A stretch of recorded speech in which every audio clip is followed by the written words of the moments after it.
Hello বন্ধুরা, কেমন আছো তোমরা সবাই? তোমাদের সামনে আরও একটা নতুন ভিডিও নিয়ে চলে এলাম। তোমরা সবাই কেমন আছো একটু জানাবে। তো দেখো, বর গেছিলো কাজে শিয়ালদাতে কালেকশান করতে। তো ওখান থেকে নিয়ে এসছে দেখো আমগুলো দেখো কত বড় বড়, এক একটা 150-200 গ্রামের হয়ে যাবে আমগুলো।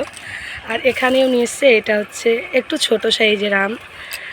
আর এই যে লিচু, আর এখানে নিয়েছে এক প্লাস্টিক গন্ধরাজ লেবু, ঘরে রয়েছে তাও নিয়ে এসছে। তো আমাদের ঘরে বেশি গন্ধরাজ লেবুটা খায়, তো ওই জন্য নিয়ে এসছে। আমাদের এখানে আমটা এখন মোটামুটি দাম রয়েছে, যেহেতু শিয়ালদা থেকে নিয়ে এসছে বলে একটু তাও কমে পেয়েছে, যেহেতু সবে সবে মানে উঠছে পাকা আম। তো শিয়ালদা থেকে নিয়ে এসছে এই আমগুলো, মানে 3 কিলো 200 টাকা। আমাদের এখানে অন্তত 130 বা 150 টাকা করে পড়ে যাবে এই আমগুলো। আর এই আমগুলো নিয়েছে 60 টাকা করে। দেখো লিচুটা কত করে নিয়েছে বলতে পারবো না। তো যাই হোক, আর তোমাদেরকে বলেছিলাম যে আমি আম তেল বানাবো। তো দেখো আমি এখানে আম তেল বানিয়েছি, এটাকে আমি রোদে দেব।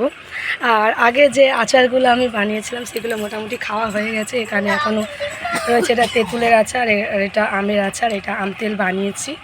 তো ওটা এখন রোদে দেবো। আর এই আচারগুলো মোটামুটি শেষ হয়ে এসছে। তো যাই হোক, কেমন লাগলো অবশ্যই জানাবে ভিডিওটা। আর আমি অনেক দিন মোটামুটি ভিডিও দিতে পারছি না, একটু ব্যস্ত আছি, জানি না আবার কবে রোজ দেব ভিডিও। এখন দিচ্ছি অল্প অল্প। তো যাই হোক, আবার চেষ্টা করব প্রত্যেক দিন ভিডিও দেওয়ার। আমি দিচ্ছি প্রত্যেক দিন, তবে অল্প 2-1টা করে দিচ্ছি। আগে যেরকম দিতাম 4-5টা করে, তেমন দিতে পারছি না। তো যাই হোক, তোমরা যদি কেউ খেতে চাও আম লিচু, তো চলে আসো ঝটাপট। আর আমি তো আমগুলো কেমন খেতে হবে আমি আপাতত জানি না, এখন মিষ্টি হবে কি টক হবে। তো যখন খাবো আবার একটা ভিডিও করে ছাড়বো। তো যাই হোক বন্ধুরা, ভিডিওটা এই পর্যন্তই। যদি ভালো লাগে সবাই পাশে থাকবে। আর যারা যারা আমার ইউটিউব চ্যানেল থেকে দেখবে, প্লিজ ইউটিউব চ্যানেলটাকে একটু সাবস্ক্রাইব করবে।